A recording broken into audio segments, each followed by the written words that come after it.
ton of symbolism for this in where he's at with still making silent films, absorbing a ton of criticism for not shaking his model. You know, some of the stuff that's covered in like a Singing in the Rain of, you know, just sticking to the shtick and not evolving. And this movie is kind of a bit of a wink at evolution as it's using industrialization as its basis.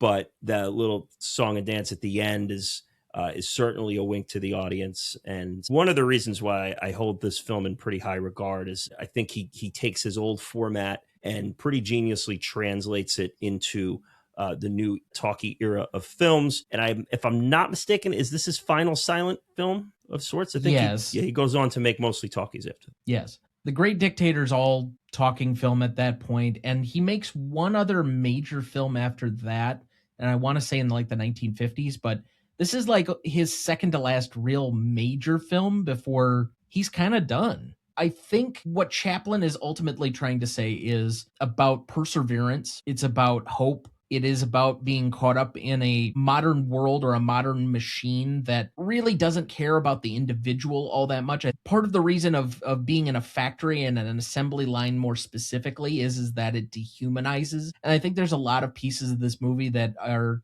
trying to objectively make him feel human, as opposed to all the forces that are working against that. But then ultimately it also is trying to tell me, and I think that's the importance of this side character with Paulette Goddard, is things will be okay. You will have hope as long as you have someone to share your troubles with.